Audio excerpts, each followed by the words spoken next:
Hello बच्चों। इसमें लिखा है body of mass m is released from height h on a smooth incline plane that shown in the figure. The following can be true about the velocity. Clear है? सुनो इधर। अभी हमने जब इस ब्लॉक को छोड़ा है तो इनिशियली इस पे एक mg का कंपोनेंट लग रहा है, that is mg sine theta, जो कि इसको एक्सेलरेट कराएगा। तो कभी भी किसी भी ऑब्जेक्ट की वेलोसिटी मैक्सिमम तब होती है जब, मतलब वेलोसिटी बढ़ती तब तक रहेगी जब तक उस पर एक्सेलरेशन होगा। अब अगर एक्सेलरेशन चेंज होकर के रिटार्डेशन हो गया तो वेलोसिटी चेंज होने लग जाएगी, कम होने लग जाएगी। लेकिन मैक्सिमम कब होगी? At the end of acceleration जो भी वेलोसिटी होगी that will be maximum. Clear? अब देखो, अच्छा ब्लॉक जैसे यहां पे आया, अभी जस्ट स्प्रिंग के कांटेक्ट में ही आया है।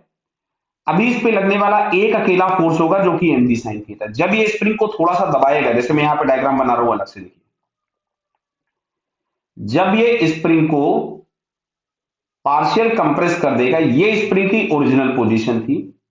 अभी इसने स्प्रिंग को यहां पे कंप्रेस कर दिया और इतना कंप्रेस किया कि अब जो इस पे स्प्रिंग फोर्स लग रहा है एफएस और इस पे जो नीचे लग रहा है mg sin थीटा, अगर वो बराबर हो जाए इस मूवमेंट पे, ध्यान से देखना, तो अभी इस मूवमेंट पे एफ नेट हो गया जीरो। लेकिन अभी ब्लॉक अभी और नीचे जाएगा। अब जब ब्लॉक और नीचे जाएगा तो जो स्प्रिंग फोर्स है ये बढ़ जाएगा, क्योंकि कंप्रेशन बढ़ जाएगा तो ये स्प्रिंग फोर्स बढ़ जाएगा। mg sin थीटा उतना ही है। इस मूवमेंट के बाद अब जो एफ नेट होगा वो ऊपर लगने लग जाएगा, यानी अब इस ब्लॉक को रिटार्ड कराएगा। तो ब्लॉक की वेलोसिटी मैक्सिमम कहां पे होगी? At equilibrium position. और ये बात आप लोग समझ लीजिए, आगे एसएचएम में भी आपको काम आएगी और बहुत जगह काम आ सकती है। जहां कहीं पर भी इक्विलिब्रियम होगा वहां पर वेलोसिटी आपके पास मैक्सिमम मिलेगी। क्लियर है क्या? समझ में सभी को आ रहा है? जहां पे इक्विलिब्रियम होगा उसी जगह पे वेलोसिटी मैक्सिमम होगी। और हम देख रहे थे कि इक्विलिब्रियम तब आएगा जब ये स्प्रिंग फोर्स और mg sin थीटा बराबर होंगे। तो स्प्रिंग का कुछ फोर्स आने के लिए स्प्रिंग को पार्शियल कंप्रेस होना पड़ेगा। तो अब हम ऑप्शन चेक करते हैं।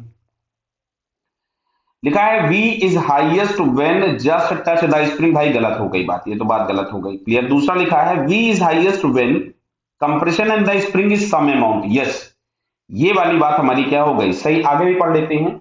v is highest when spring comes natural length, फिर गलत हो गई बात। v is highest at the maximum compression, नहीं, मैक्सिमम कंप्रेशन के टाइम पर तो बेटा वेलोसिटी जीरो हो जाएगी। क्लियर? सो हम लोगों को फिलहाल इसमें एक ही आंसर करेक्ट दिखता है, that is B. So it's B option is correct. Okay, all the best.